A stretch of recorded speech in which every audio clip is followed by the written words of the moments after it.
What's your assessment of spring? What'd you get out of these 15 practices? Well, I think the players handled the scheme very well. I think they handled some of the change of pace things that we did in practice very well.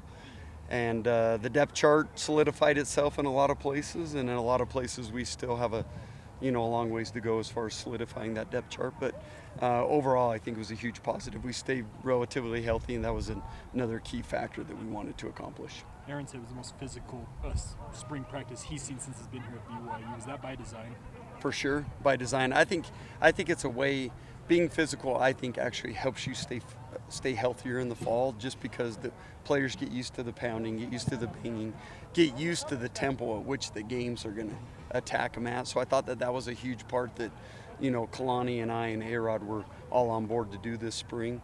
And it was fun, to watch the guys get after it. It was good. What positions were solidified? Well, I think it's more, a couple players, and I don't know if it's real fair to single a lot of guys out, but I think just a few that stood out. Tyler Batty had a great spring. I think Eddie Hecker, Jacob Robinson did a lot of great things. Micah Harper stood out in a few practices of doing great stuff. Nisa Mahe, I think, did a great job. Anyway, I don't know that it's fair to single out a lot. There's 10 others that I could, but some of the real key guys that we expect to be good players on the field were some of the ones I pointed out. I thought those guys had real good springs. You brought up Micah. We saw him off to the side the last two practices. What's the situation with him? So he had an injection in the knee that's just going to help some. He had some tendonitis, some stuff going in the knee. He'll be fine. Should be back and running here in the next week or so. Same knee that he had the ACL done on? You know what? Honestly, I don't know that. I just know that his knee was bugging him. And yeah, this is more precautionary. Get him feeling better. When you talk about having the depth chart still up in the air, are you talking a lot about the twos or about the ones? Both. Okay. Yeah. So to me, I don't think it's fair to just say, well, depth chart's finalized and everything's done coming out of spring. Otherwise, you don't get accomplished what you need to in fall camp. But there were a lot of people that, like I say, Tyler Batty, I thought had a great spring. And if he plays like he did in the fall, that he did in the spring, I think he'll have a huge year. And some of those other guys I mentioned. But then there's a lot of battles to still go on. In the linebacker group, we get Max Tooley, Ben Bywater back. Those guys got to be ready to come in and compete and take their spots back. Because some of the guys that were young did a lot of great things this spring and played well. So we need those veteran guys that did not go through spring to come in and play well. And, there's still a lot of solidifying in that depth chart to do come fall camp. How much work do you expect to get done in the next 2 weeks with this transfer portal period opening up? A lot.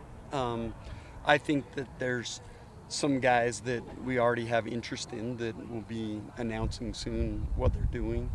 We're going to have some movement on our own team. The guys that maybe weren't coming out of spring as high on the depth chart as they thought they'd be, and so looking elsewhere might be what they want to do. But we envision adding a few spots and a few guys that can help, make our roster more Big 12 ready. But that's always going to be the case now with the way the transfer portal is there's going to be some movement. At the end of the season, there's going to be another movement period after spring ball. How many scholarships do you anticipate having open for these next couple weeks? For the next couple weeks? Yeah. There will be a couple. There's not going to be a lot. I mean, most of our roster is here or coming off missions that we already are anticipating that stuff. So there's going to be some movement, but it's not a lot. 3 or 4 guys maybe. I know you can't say names, but how big of a relief is it that just news today that you apparently got a linebacker on the way? Oh, well, any guy we bring into the program is going to be a big addition. Otherwise, we would not be bringing them in. So we think that they can help us. We think the guys that you hear announced that are going to be on scholarship, those guys will be big additions to what we're doing. Otherwise, we would not be bringing them here in. And we obviously think they're great players and will help us. How do you envision a guy like Chaz factoring into the defense? He's been a guy that's dealt with a lot of injuries. Senior guy, is he going to stay at linebacker? What's kind of the role you envision for Chaz? Well, he's going to stay at linebacker for sure, but guys like that got to prove that they can stay healthy.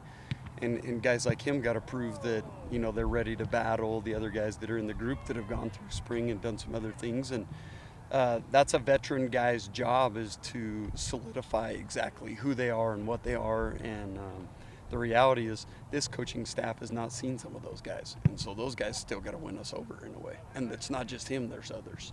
By the time you're back out here in August, you'll officially be a member of the Big 12. What's left on the to-do list in your mind? Just continue. We're going to continue to hit recruiting hard. That's a big deal, is getting the roster and the depth. Big 12 ready is a huge step for us. Getting the defense learned and understood at a higher level. I thought the spring was good, but for us to compete and be where we need to be in the Big 12, we got to continue to own the defensive calls and understand why we're calling what we're calling. I thought the players handled it extremely well. We have intelligent players here at BYU, and I thought they handled the install great. But we got to continue to, just own the mastery of the defense. So I think that's going to be a critical part of it. What are some characteristics that stand out to you about Big 12 offenses from your study of these teams? Well, a lot of talent, just speed, talent. There's some physicality in some of those teams too. There's a lot of creative offenses. They do a good job with either the RPOs or how they try to find mismatches in the run game. So there's a lot of creativity in offensive football there. There's a reason why they score so many points and, are such an offensive powerhouse. So I'm excited to see, exactly how we match up against those teams. Jay, how big was this spring just as far as cohesion between you and the players and you and the staff and getting everybody just kind of familiar with each other and exactly what the expectations are and working together? Well, I think that was huge, right? I had to come in here and try to earn the players' respect and confidence, and the same thing on the flip side of that. The players were trying to do the same, earn my respect and confidence, and I think that this spring was huge for that. I don't think we're there yet, but I think our coaching staff has done a good job of trying to let the players know that we care about them, let the players know that we have their best interest at mind, and then just, prove to them that we are those coaches that can get them to play at the highest level. Are there some players joining the program in summer and fall that you feel could have a role potentially this season, even though they didn't participate in spring? Yes, for sure. Like Max Tooley and Ben Bywater, those guys should have an impact. Chaz Ayu, those guys that have played a lot of football for us should have a big impact. Caden Hawes didn't play, just only a little bit the first couple weeks, didn't play the last couple weeks. I think he's one that will continue to solidify our defensive line.